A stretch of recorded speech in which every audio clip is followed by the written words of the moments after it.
The silent battle. Did you ever feel so excited you couldn't sleep? Or have you ever woken up extra early on an extra special day? That's how it may have been the day that the army of Israel marched for the first time around Jericho. Long before daybreak, the Israelite soldiers and priests arose. After a hurried breakfast, the soldiers dressed for battle.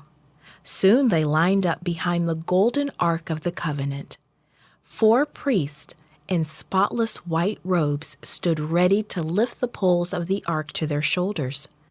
When Joshua, the leader of Israel, appeared, he encouraged all the people. "Do not give a war cry," Joshua directed. "Do not raise your voices. Do not say a word until the day I tell you to shout." A war cry always helped the soldiers feel brave, and it scared the enemy. But Joshua wanted the soldiers to rely only on God. Soon the long parade marched away. A small group of armed soldiers led the way. Behind them came 7 priests blowing ram horns trumpets. Then 4 more priests carrying the Ark of the Covenant. The rest of the army followed.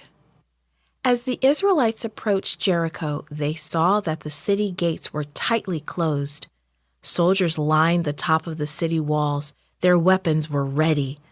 But before reaching the walls, the Israelites turned and began marching around the city.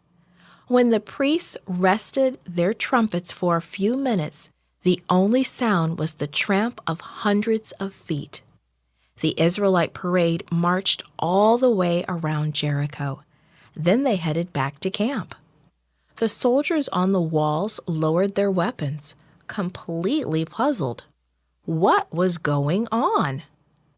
The next day, the same parade left the Israelite camp and marched toward Jericho. First, soldiers. Then 7 priests playing trumpets. Next, priests carrying the ark. And finally, more soldiers. Trumpets blared. The soldiers marched. No one said a word. Each soldier knew that he was helping just by marching and not saying a word. Again the parade circled the city. Again they marched back to camp, leaving the people in Jericho bewildered. What kind of war was this?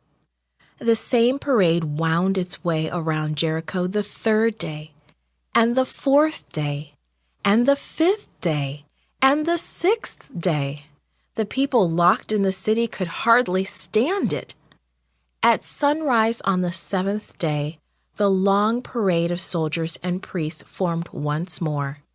They left the Israelite camp and moved toward Jericho. The walls of the great city again lined with soldiers. The parade circled the city once more. But it did not return to camp as it had before. Instead, the soldiers and priests took a second turn around the city. Then they marched it around a 3rd time.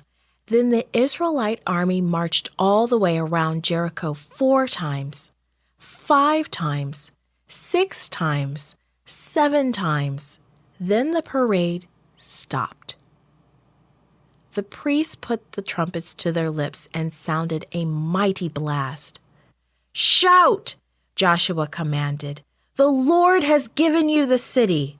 The soldiers threw back their heads and shouted with all their might, "Yah!" That's when the completely unexpected happened. The absolutely, positively impossible happened. With a deafening rumble, the walls of Jericho gave way and fell down. The Israelites rushed into Jericho and took the city. God had given Jericho into Israel's hands. The victory was God's, but the Israelites had played their part. They had worked together as Joshua instructed. Hey everyone! Don't forget about our Oasis Kids Corner event Saturday, July 11th, starting at 11 a.m. This event will feature the famous ghetto preacher, Willie Ramos, and other special guests. See you there!